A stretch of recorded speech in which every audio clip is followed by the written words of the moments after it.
नमस्कार।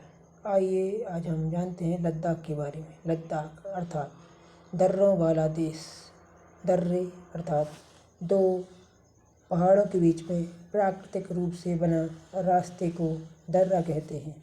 अर्थात यहाँ पर विभिन्न प्रकार के दर्रे और ढेर सारे दर्रे हैं जिसी के माध्यम से आवाजाही अर्थात यातायात आना जाना संभव हो पाता है। इसकी राजधानी लेह है जो कि ऊंचाई पर स्थित है।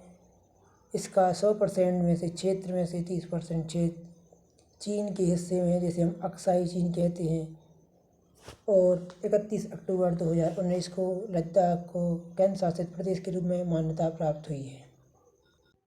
अब हम विशेषकर लद्दाख के बारे में जानने से पहले जानते हैं प्रकृति के बारे में। कहते अपन जो कुछ अपन देंगे वही हमें वापस मिलता है। इसी प्रकार से nature give best opportunity to live. प्रकृति हमें बेहतर मौका देती है जीवन जीने के लिए।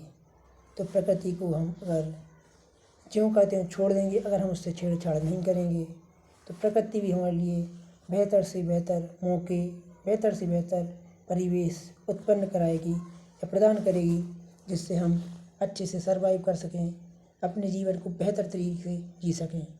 और जो हमारा शरीर है 5 तत्वों से बना है वह हमें आसानी से प्रदान करा सकती है।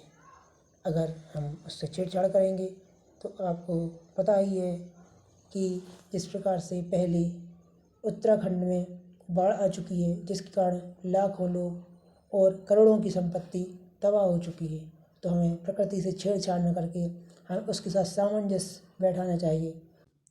आइए हम जानते हैं एक महान सामाजिक कार्यकर्ता और पर्यावरणविद सोनम वांगचुक के बारे में, जिन्होंने अपना संपूर्ण जीवन समाज के कार्य के लिए और प्रकृति के लिए न्यौछावर कर दिया।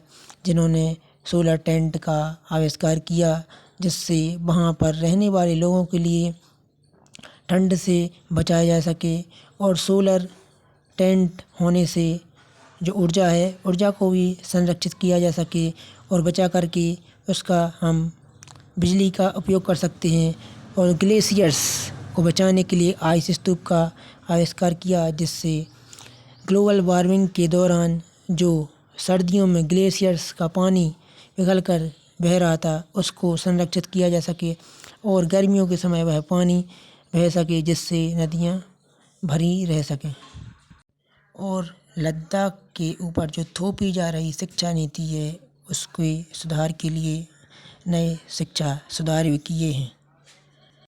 लेकिन अब वर्तमान में सोनम वांगचुक लद्दाख को लोकतंत्र में भागीदार बनाने के लिए और यहाँ की संस्कृति प्रकृति को संरक्षित करने के लिए अनशन पर बैठे हुए हैं।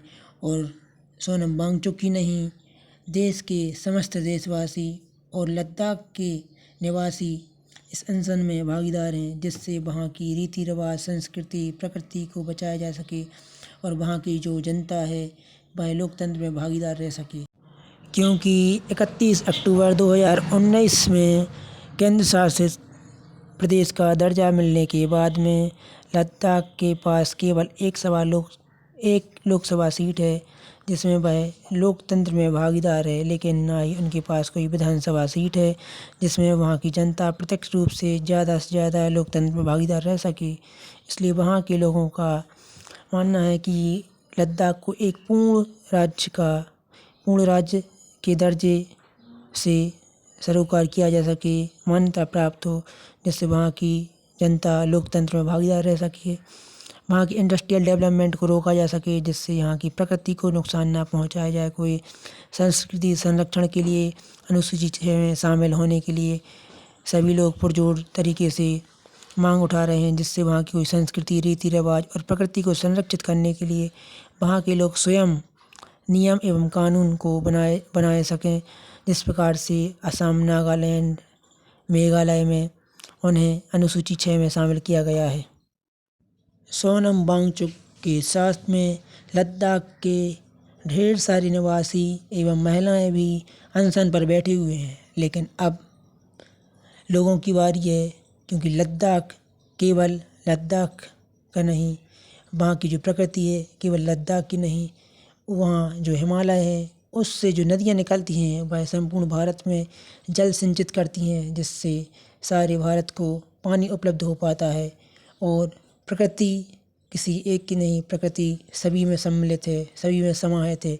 इसलिए हमें भी आगे आकर के सेव लद्दाख मुहिम में भागीदार होना चाहिए, चाहे प्रत्यक्ष रूप से हों चाहे अप्रत्यक्ष रूप से, क्योंकि हम ही सब जब शामिल होंगे इसमें तभी हमारी सरकार, हमारे द्वारा चुनी हुई सरकारें इसकी ओर ध्यान देंगी और लद्दाख को बचाने के लिए अपने कदम उठाएंगी, जिससे लद्दाख का और वहाँ में रहने वाले लोगों का और समस्त भारत में रहने वाले लोगों का उत्थान हो सकेगा, कल्याण हो सकेगा, कुछ अच्छा हो सकेगा।